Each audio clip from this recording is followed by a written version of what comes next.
Bienvenidos todos, es un placer que estén acá. Le damos también un saludo a las personas que nos están escuchando por Facebook. Pueden buscar todas las predicaciones de todas las semanas en la página de Facebook de la Iglesia Bautista Central de Ocumare. Desde Facebook o desde Google usted coloca Iglesia Bautista Central de Ocumare del Tuy y le va a aparecer la dirección o el enlace que lo lleva a la página de Facebook de nuestra iglesia. Allí están las predicaciones y algunas otras cosas más. Hermanos, ustedes en algún momento deben haber visto algún documental acerca de los grandes mamíferos africanos, bien sea por cable ahorita o en el Canal 5, cuando en aquella época, no sé si todavía lo pasan, pero en el Canal 5 pasaban mucho. En algún momento abrieron un canal que se llamaba LTV y también pasaban muchos documentales. Hay un animalito en las llanuras africanas que es el antílope africano o el impala. Es un venado, un animal parecido a un venado, que es una criatura magnífica, una criatura muy, muy bella de las que Dios creó en nuestro mundo. Sus saltos son tanto una advertencia como un medio de escape. Si usted ha visto estos documentales, usted verá que apenas salta el primero, el otro no voltea para ver por qué saltó. Se va por donde se fue el otro y empiezan a irse todos. Es un animal con una capacidad increíble para saltar. Puede saltar a más de 3 metros de altura. Y en cuanto a longitud, esos saltos pueden cubrir más de 9 metros. Sin embargo, esos animales, a día de hoy, pueden ser mantenidos en cautiverio en cualquier zoológico del mundo, con un muro de menos de 1 metro de altura. ¿Por qué creen ustedes que será esto?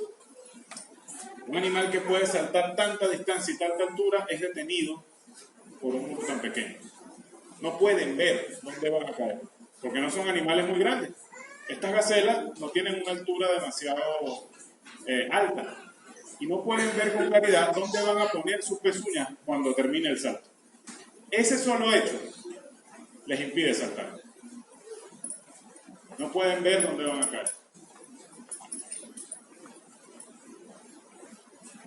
De alguna forma no tienen manera de saber lo que hay detrás más allá que la vista.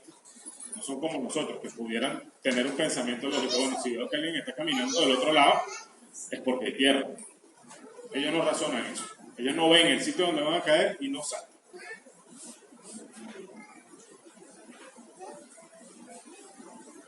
Para ellos es el único espacio que es seguro para desplazarse, es lo que está dentro de ese muro. Y hoy en día, alrededor de los creyentes se levanta un muro, pero no es un muro físico, ni de bloques, ni de piedra, es un muro de incredulidad. Alrededor de los creyentes y los hombres en general. Nos mantiene cautivos, nos mantiene pasivos,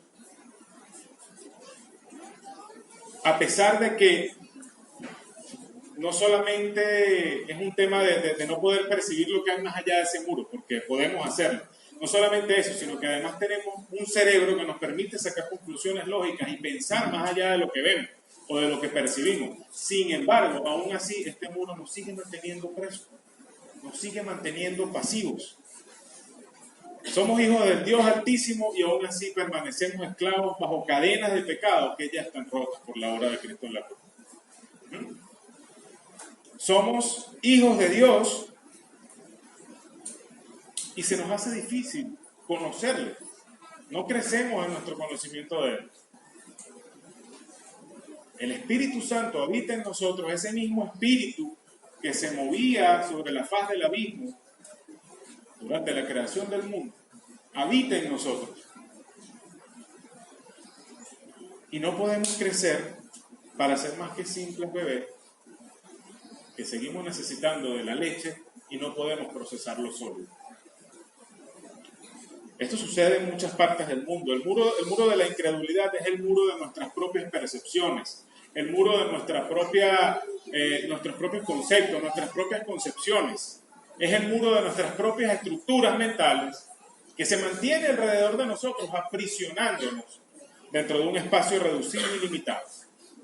El muro de la incredulidad es aquel concepto que cada uno de nosotros tiene de Jesús, un concepto limitado, un concepto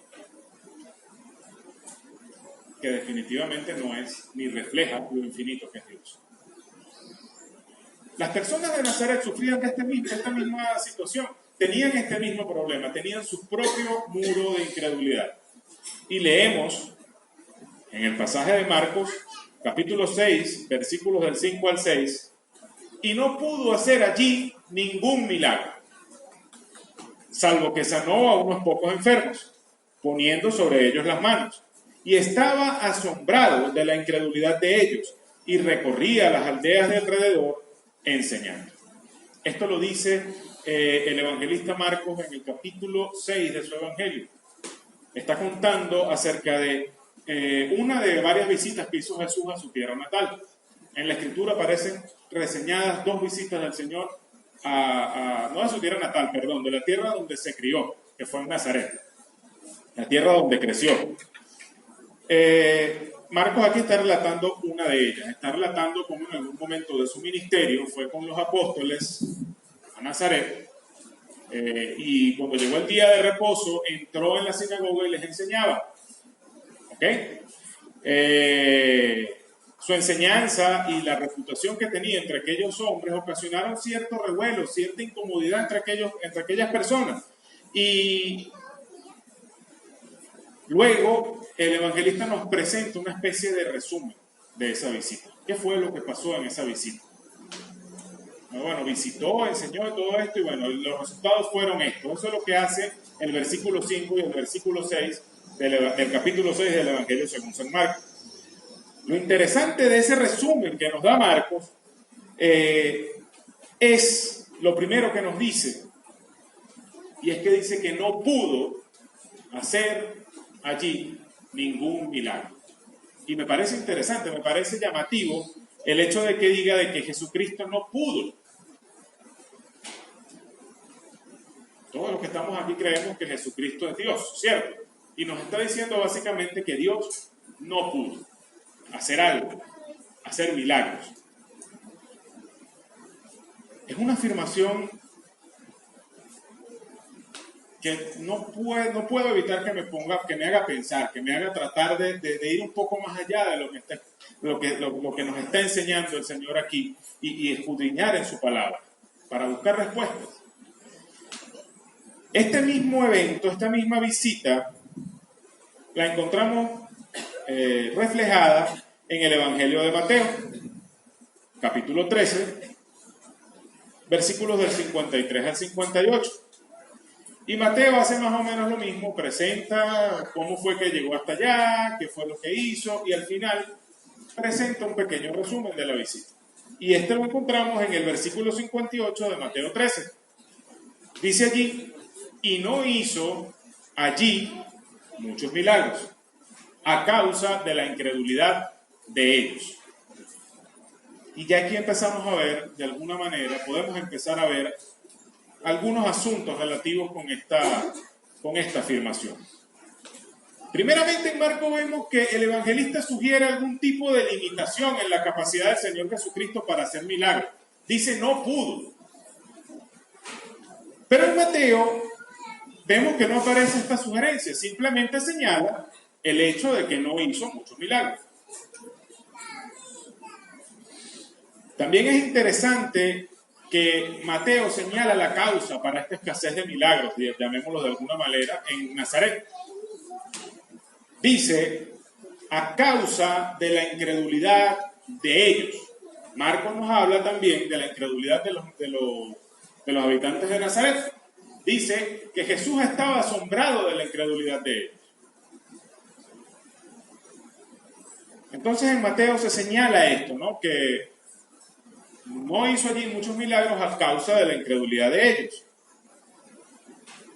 Pareciera inevitable llegar a una conclusión, que si usted conoce algo de historia de la fe cristiana, de la fe evangélica, sabrá que ha estado en el pensamiento de muchos hermanos por muchos años y que de alguna manera nos ha afectado por muchos años, incluso en las denominaciones menos carismáticas y más sobrias del cristianismo evangélico.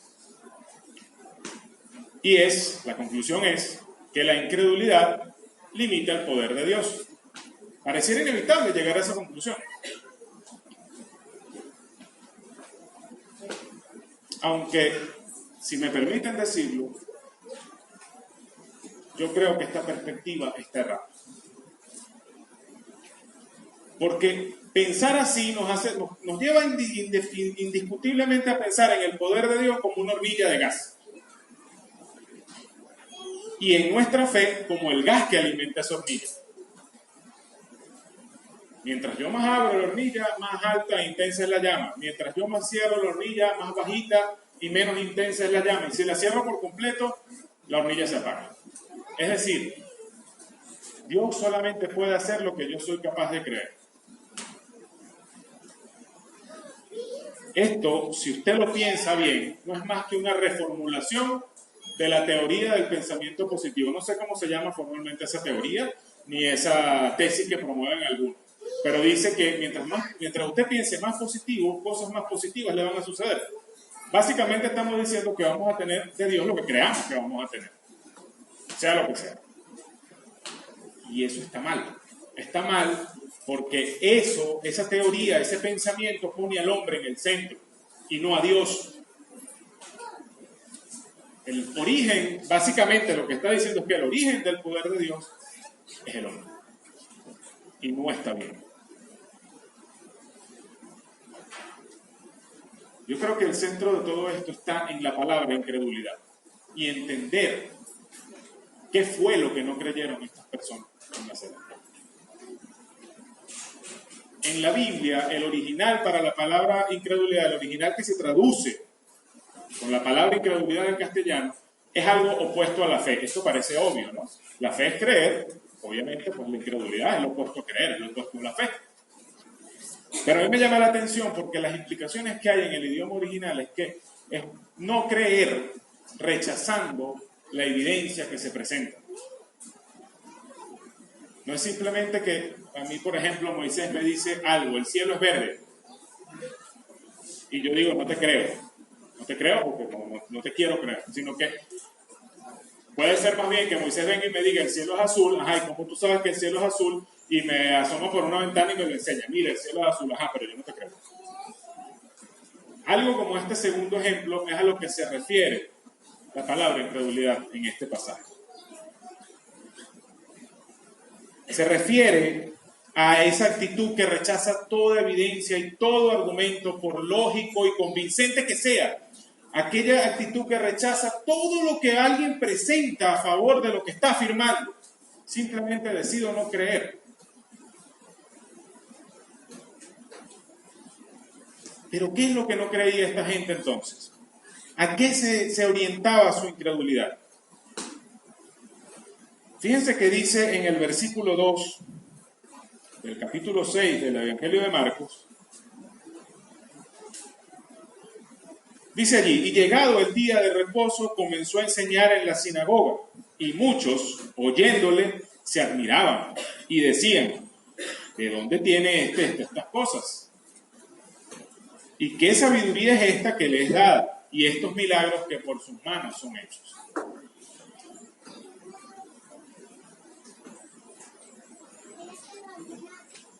La primera cosa o la primera evidencia que esta gente tuvo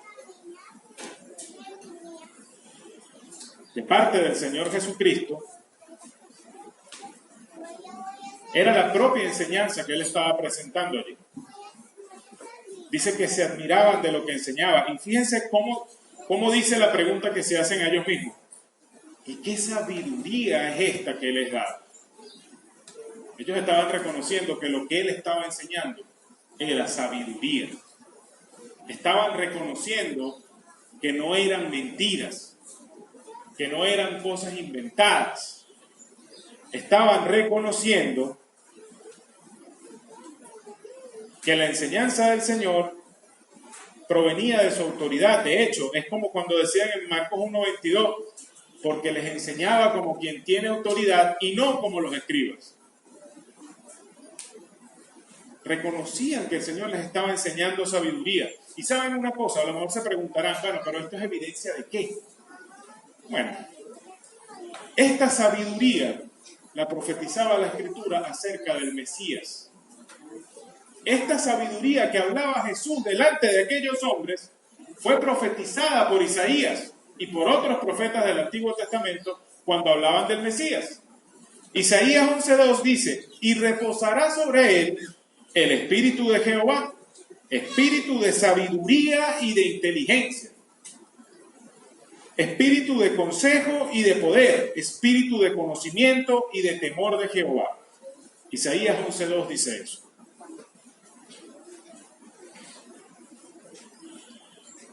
En segundo lugar, la otra evidencia que estaba siendo presentada delante de ellos eran las obras que hacía el Señor, o que hizo el Señor durante su ministerio. Fíjense que en el mismo verso 2 dicen: ¿y qué son estos milagros que por sus manos son hechos? Ellos no estaban negando ni la efectividad o veracidad de la enseñanza, ni la realidad de los milagros. Ellos están diciendo: ¿y estos milagros que por sus manos son hechos? De alguna manera, esas obras o sus milagros testificaban de la persona del Señor Jesús que estaba allí delante de ellos. Algo así como lo que le diría Nicodemo al Señor Jesús cuando lo fue a encontrar de noche: nadie puede hacer estas señales que tú haces si no está Dios con él. Y este poder, estas obras poderosas, también estaban profetizadas en el Antiguo Testamento como credenciales del Mesías. Dice en Isaías 35, del 5 al 6, entonces los ojos de los ciegos serán abiertos y los oídos de los sordos se abrirán. Entonces el cojo saltará como un ciervo y cantará la lengua del mudo, porque aguas serán cavadas en el desierto y torrentes en la soledad. Eso es Isaías 35, del 5 al 6. Otra profecía en el libro de Isaías acerca del Mesías. Su enseñanza, el poder de los milagros que él efectuaba, eran profecías o fueron profetizados acerca del Mesías, constituían las credenciales del Mesías de Israel.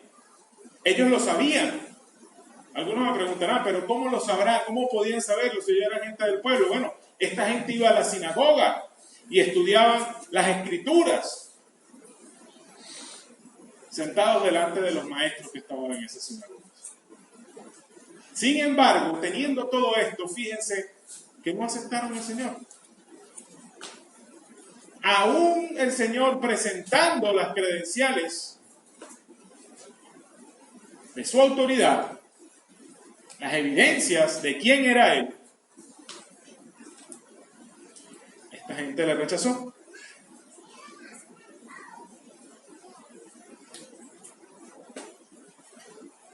Ellos tropezaron con su propio muro de incredulidad. Fíjense qué dice el versículo 3 del capítulo 6 de Marcos. ¿No es este el carpintero, hijo de María, hermano de Jacobo, de José, de Judas y de Simón? ¿No están también aquí con nosotros sus hermanos?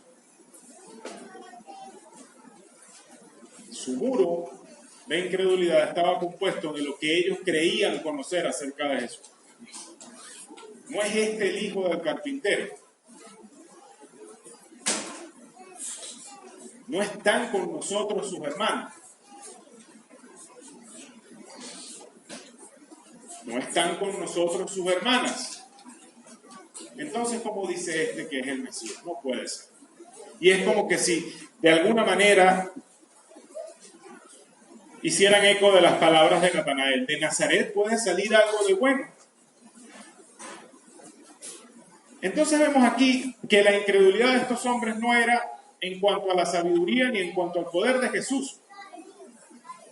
Sus palabras dicen que creían efectivamente que la sabiduría, que la enseñanza de él era sabiduría y que el poder con el que hacía los milagros era realmente efectivo, lo habían visto. Ellos no estaban dudando del poder de Cristo, ellos estaban dudando de quién era Jesús.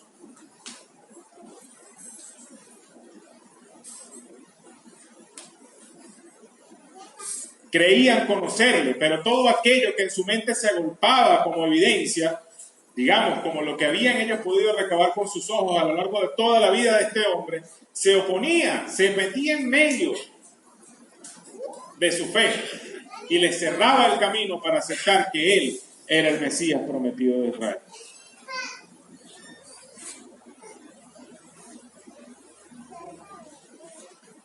Anteriormente a esta visita ya una vez lo habían rechazado.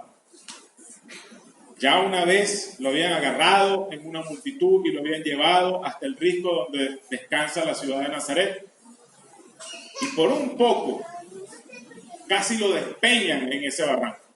Solo que dice la Biblia que él se escabulló entre ellos y se fue. Esto fue empezando su ministerio. Ya le habían rechazado antes. Ya casi por poco lo habían matado. Por otro lado, en un primer punto tenemos entonces que esta gente no estaba dudando del poder de Jesús, sino de quién era él. Por otro lado, hay muchos milagros en los recuentos evangélicos, de los evangelios, en cuanto a la vida de Jesús, muchos milagros que él hizo que no requirieron la fe del hombre.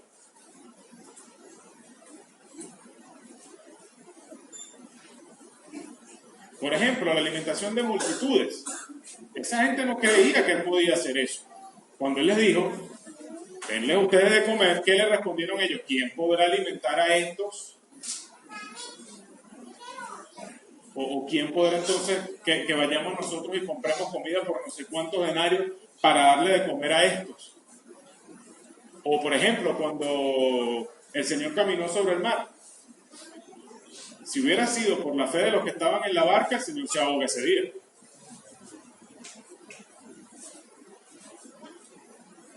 Entonces, lo que quiero llamar la atención acá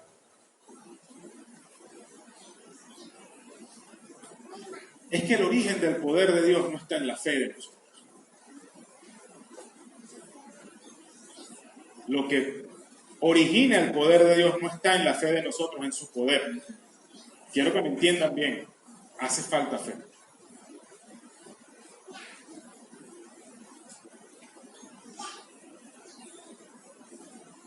Pero es injusto decir que una persona no es sanada porque le falta fe.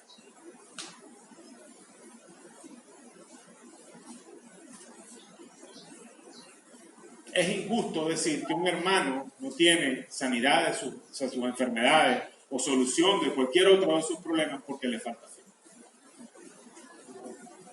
Es injusto. Y es injusto porque no es cierto.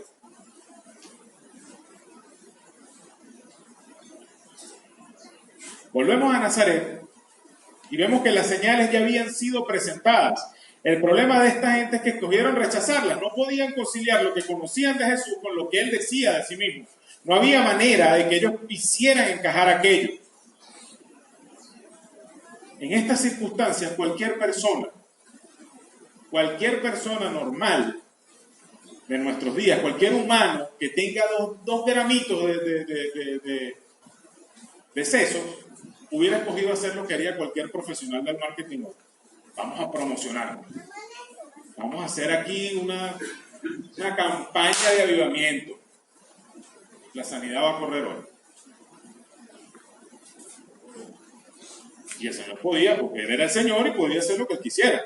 ¿Cierto? Pero el problema es que el Señor nunca jugó a eso. El Señor no estaba aquí para promocionarse a sí mismo. El Señor no estaba aquí para venderse a sí mismo. Él estaba aquí negándose a sí mismo. Filipenses 2 nos dice que Él lo dejó todo, dejó su gloria, su trono, su corona. ¿Para qué? Para hacerse semejante a los hombres. Ponerse en la condición de siervo y humillarse hasta el extremo, al punto de que vino para abrir sus brazos en amor en una cruenta cruz.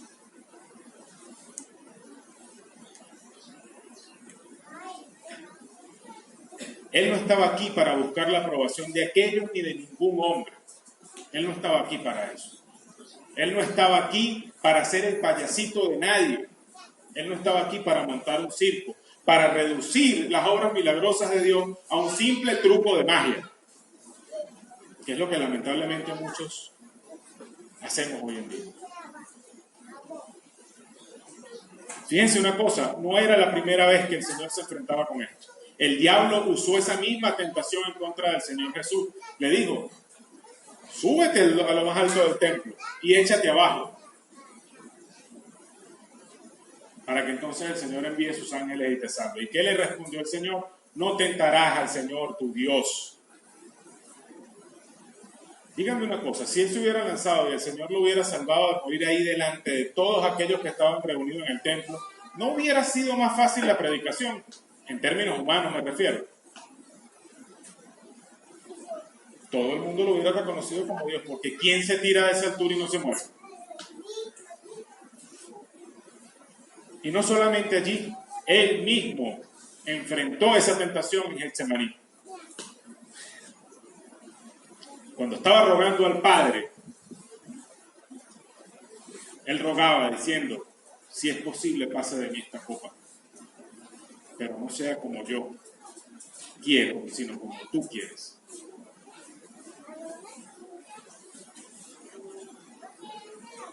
También lo enfrentó en el huerto, cuando fueron a buscar a los soldados. ¿Qué le dijo él a Pedro y a los discípulos? ¿Ustedes creen que yo no le puedo pedir a mi Padre y él no me enviaría una legión de ángeles para librarme? Pero esta es la hora del diablo. Así está dispuesto que suceda, es necesario que pase así. Y en la misma cruz enfrentó también esa tentación. Cuando estaba clavado, sangrando allí por los pecados de nosotros, los judíos pasaron y se reían de él. Este que dice que es hijo de Dios, que puede salvar al mundo, ¿por qué no se salva a sí mismo? Que descienda de la cruz y nosotros le creeremos.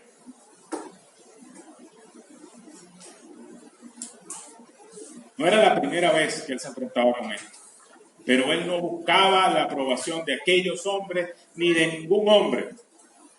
Él buscaba la aprobación de su Padre. Por eso la Escritura dice que siempre hacía lo que agradaba al Padre. Y hoy siempre hace lo que agrada al Padre. Dios no lo envió para establecer un circo. Dios lo envió como su ungido. Dios lo envió como su rey para anunciar el advenimiento de su reino. Lo envió como su siervo. Por eso es que no hizo muchos milagros según el pasaje de Mateo. Decidió no complacer a esas morbosas multitudes que lo que estaban buscando era que él simplemente expresara o hiciera algún acto maravilloso para verlo. Como un poco más adelante Herodes lo haría cuando era prisionero de él y se lo llevaron, esperando que él hiciera alguna obra maravillosa delante de él. Por eso no pudo hacer allí ningún milagro, como nos dice Marcos. Pero no porque tuviera alguna limitación en su poder, sino porque se sujetaba a las limitaciones impuestas por el propósito de Dios. Y el propósito de Dios nunca fue hacer promoción por medio de los milagros.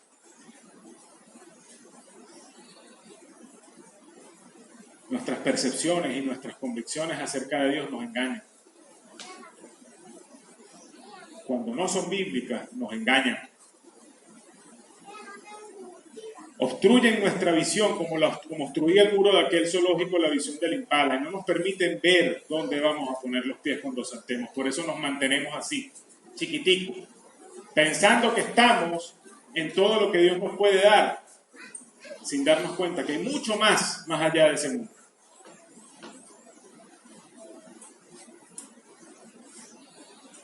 Nuestras percepciones, nuestras concepciones, nuestras estructuras mentales que nos hemos armado a lo largo de toda la vida, nos hacen dudar de lo que sabemos o de lo que aprendemos de Dios.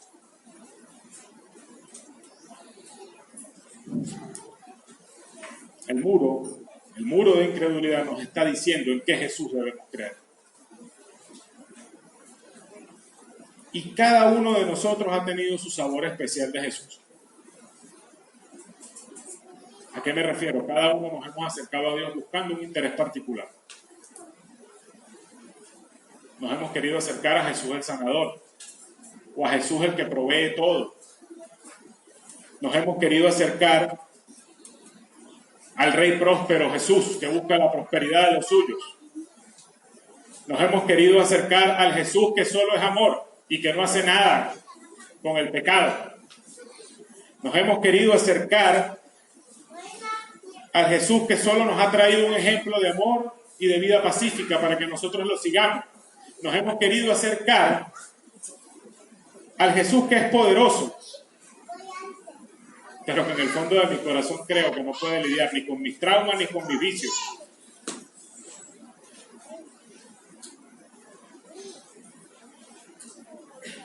El Jesús al que muchos nos acercamos es el Jesús que no quiere que sacrifiques nada por él. Es el Jesús que no quiere que te arriesgues, que arriesgues tu familia, tus posesiones, tu vida por seguirle a él. Nos hemos acercado al Jesús que nos quiere cómodos. Todos hemos hecho eso en algún momento de nuestra vida.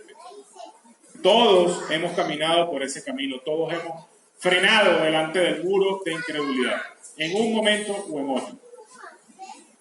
Pero saben una cosa, todos esos diferentes Jesús que nos proclama ese muro de incredulidad no son más que ídolos, porque no son el Jesús bíblico. No son el Jesús que predica su palabra. A pesar de que algunos estén disfrazados con encajes de verdad que sacan de uno o de otro texto bíblico y se lo ponen alrededorcito así, adornando el vestido. No son el Jesús que proclama la Biblia.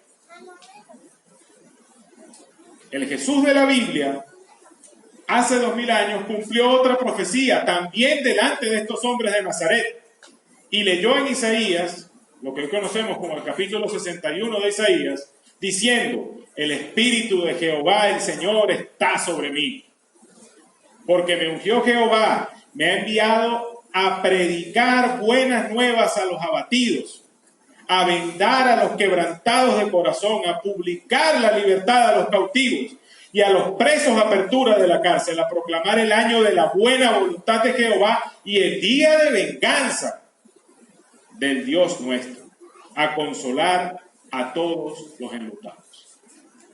Aún hoy, el Jesús de la Biblia anuncia a través de su pueblo esto, anuncia libertad,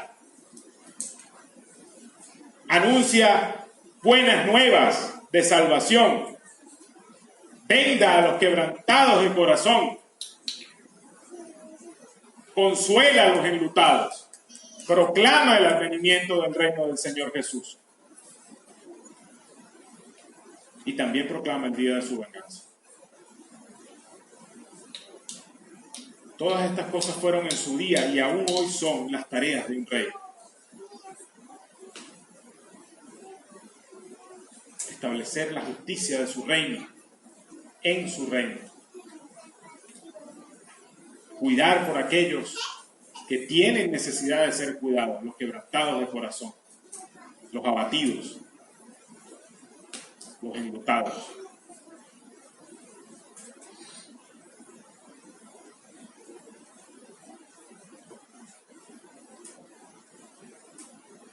Ese rey, el ungido de Jehová, un día tomó forma de hombre y se acercó no para sentarse en un trono, eso lo hará cuando venga de nuevo.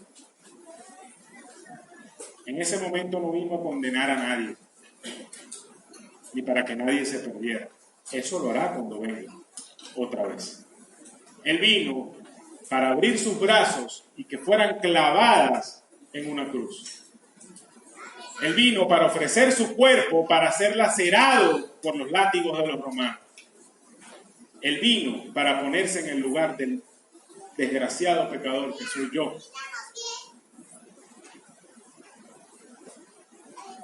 Y sufrir la eterna condena de separación de Dios en mi lugar. Sufrir la muerte segunda en mi lugar. Recibir toda la ira que Dios tenía preparada para mí. A eso vino. Ese Jesús, el Jesús de la Biblia, puede hacer todo aquello que tú crees imposible. Él puede sanar, pero no solamente el cuerpo, Él puede sanar tu alma llagada. tu alma destrozada por las consecuencias del pecado, la puede sanar. Él puede abrir los ojos de los ciegos y los oídos de los sordos. Pero no solamente los ojos y los oídos físicos, sino también los espirituales, para ver y conocer la verdad más allá del engaño de Satanás, del muro de incredulidad que nos está rodeando. Él puede proveer la comida y la bebida, incluso más allá de lo que tú te puedes imaginar. Pero no solamente la comida y la bebida que perecen, sino aquellas que a vida eterna permanecen, que pueden alimentarnos para hacer crecer el alma, para hacer crecer el espíritu, para hacernos crecer en conocimiento de Él y acercarnos cada día más a Él y ser conformados cada día más a la imagen de Jesucristo. Él vino, sí, a romper las cadenas, a abrir las rejas, pero no solamente de aquellos que están presos en una cárcel penal hoy, o no aquellas cadenas que algunos proclaman desde los púlpitos, que están rompiendo las cadenas del diablo y de Satanás.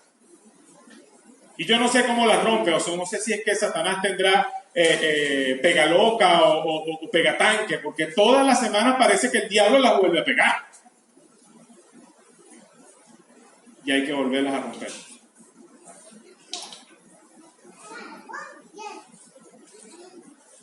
Él vino a abrir las rejas y a romper las cadenas del pecado que te están impidiendo ver hasta dónde te puede llevar Cristo. Él puede dar vida y puede dar vida en abundancia, pero no solo en riquezas materiales, o no como un tiquecito de avión en el que tenemos asegurado el viaje de ida a la eternidad. No, Él vino a darte vida y vida abundante hoy, desde hoy. Una vida abundante y una vida santa es posible porque Él la ha prometido. Él ha prometido el Espíritu en tu corazón. Él ha prometido conformarte a su imagen.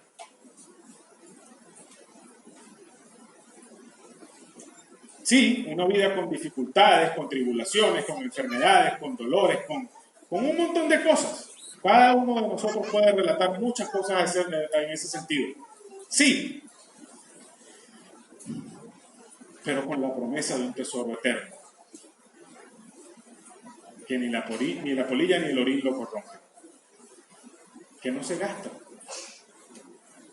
que no se corrompe, que no se acaba, con la promesa de poder llegar a donde jamás nunca nos hubiéramos llegado que podíamos llegar. Con la promesa de poder llegar a aquel lugar que el muro de incredulidad que tenemos delante no nos deja ver. Hoy miles de cristianos se han conformado con aquellos otros Jesús que no están en la Biblia. Se han conformado con el Jesús que reflejan sus muros de incredulidad. Han aceptado el Jesús que predican sus propias concepciones o sus propias percepciones acerca de lo que dice la Biblia. Mire alrededor, muchos lo han hecho. Muchos lo hacen. Miles de cristianos se han conformado con creer en lo que ellos creen que Jesús puede hacer por ellos.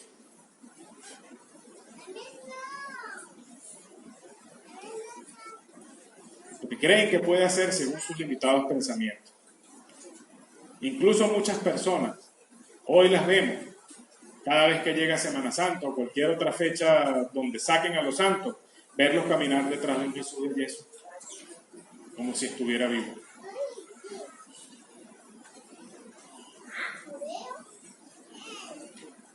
O de repente vemos a personas seguir a un Jesús que es Dios entre muchos dioses. Pero hay que prender la casa ante una vela y de que vuelan, vuelan.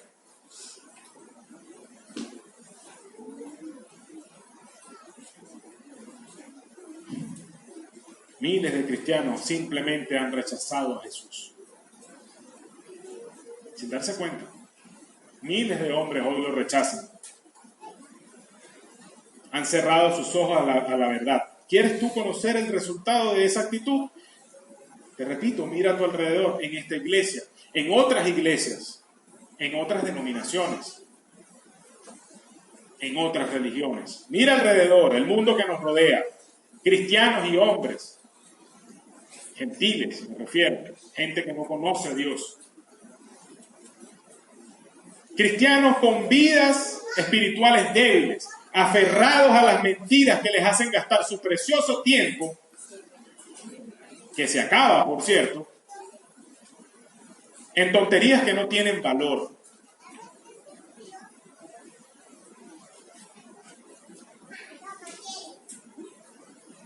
Aferrados a lo que sus limitados y deformados corazones se han formado en ellos. Jesús puede sanarte, librarte, proveerte. Jesús puede hacerte saludable, Jesús puede hacerte rico, Jesús puede hacerte famoso, Jesús puede hacerte esto y lo otro, porque tú eres un hijo del rey. Todas esas cosas han deformado la visión que tiene el pueblo de Dios acerca de Jesucristo. Mire a su alrededor, en su casa, en su cuadra, en su barrio, gente detrás de recompensas nunca prometidas. Gente detrás de promesas que el Señor nunca hizo, creyendo en un Jesús materialista que quiere llenar los bolsillos y las barrigas de la gente que cree en Él, pero que pareciera que no quiere llenar su corazón. Vidas gastadas detrás de lo que perece, vidas desperdiciadas en conocer a un Jesús que no existe. Cristianos que no pueden enfrentar la más ligera prueba, la más simple tentación no la pueden enfrentar. Solo porque su incredulidad, su decisión de creer en una lista de cosas que Jesús puede hacer, les impidió ver las poderosas promesas que tienen en Cristo.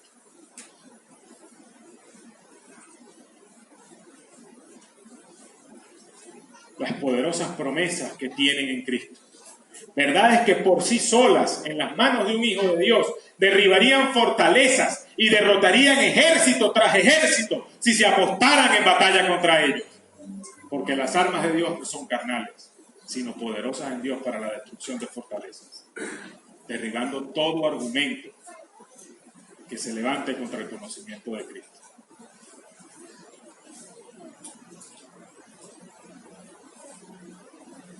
Estamos dejando lo excelente por lo bueno.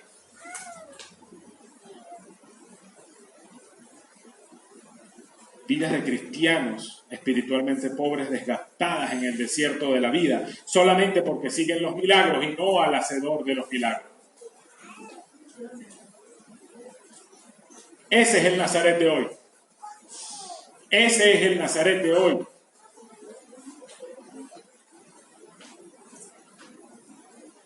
La Biblia dice: mirad, hermanos, que no haya en ninguno de vosotros corazón malo de incredulidad para apartarse del Dios vivo. Hebreos 3:12 dice eso. Y creemos que simplemente tener un corazón malo de incredulidad es no aceptar el Evangelio, es rechazar la palabra que hemos creído, es apartarnos del Evangelio. Eso es un corazón malo de incredulidad. No, aún dentro de las iglesias podemos tener nosotros un corazón malo de incredulidad, porque no creemos en lo que Jesús es. Debemos velar que no haya un muro de incredulidad entre el Dios vivo y nosotros. Debemos velar porque eso no pase. Ahora bien, si decidimos derribar nuestros muros de incredulidad, ¿qué pasará si tomamos esa decisión valiente el día de hoy, derribarlo y mirar más allá de lo que había, de lo que mostraba el muro?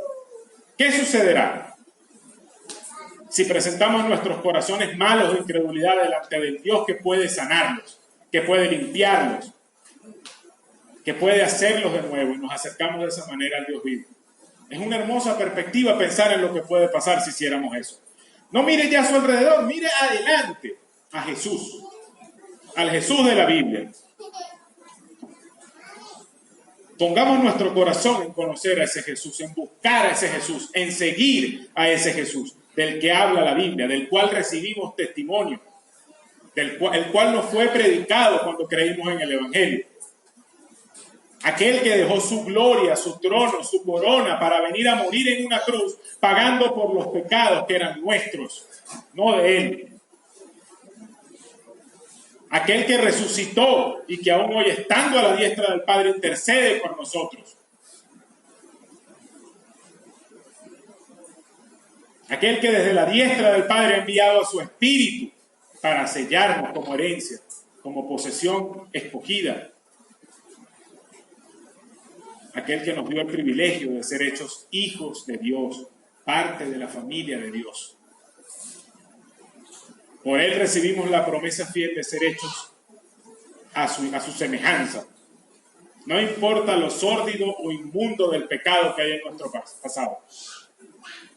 Porque fiel es el que nos llama y Él también lo hará.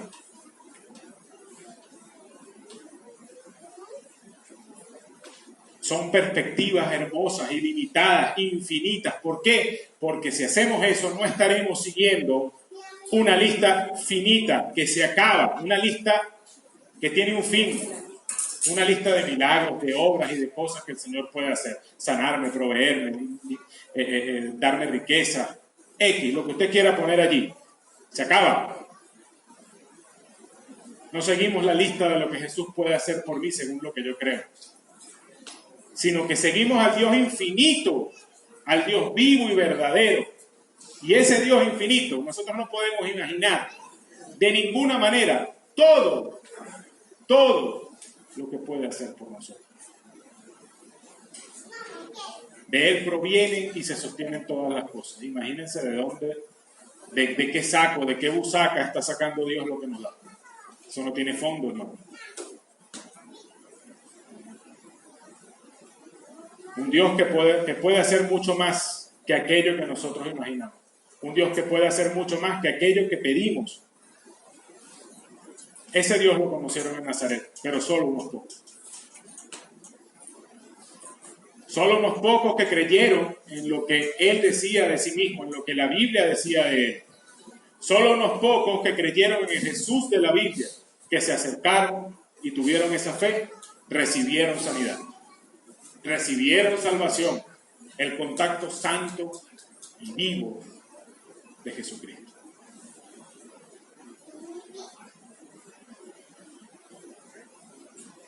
Entonces, arrojemos de nosotros esas percepciones, esas concepciones que nos limitan.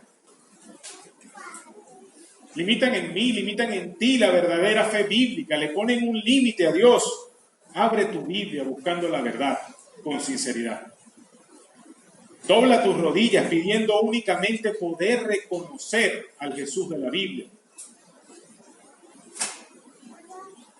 Poder reconocer su presencia en tu vida cada día. Contemplar la hermosura del único Dios vivo. Y poder escudriñar en lo que nos ha revelado acerca de sí mismo por su palabra y por su Hijo. A lo mejor lo que tú quieres que Dios haga hoy por ti podría no ser más que un bloquecito más en aquel muro de incredulidad. Eso que le estás pidiendo que haga por ti hoy podría simplemente aumentar la altura del muro que te separa de Él. A lo mejor hoy no ves que en medio de las circunstancias Él puede hacer de ti un hombre santo, una mujer santa, una persona que le busca de corazón perfecto. Pero si buscas y aceptas lo que Jesucristo realmente es, lo que Él dijo y siempre afirmó ser,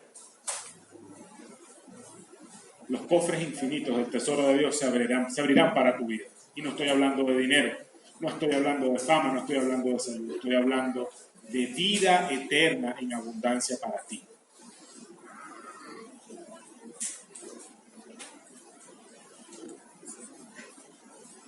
¿No conoces a este Jesús? ¿No sabes si conoces a este Jesús? Yo te lo quiero presentar.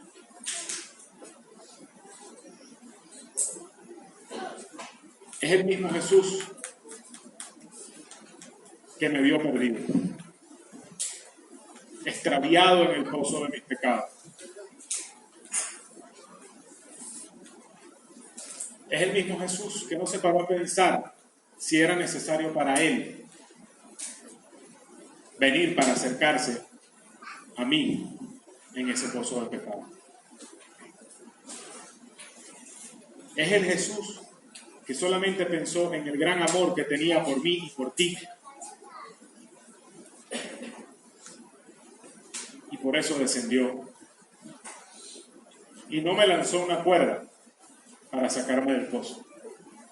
Se metió en el pozo para pagar él la condenación y sacarme a mí de ahí.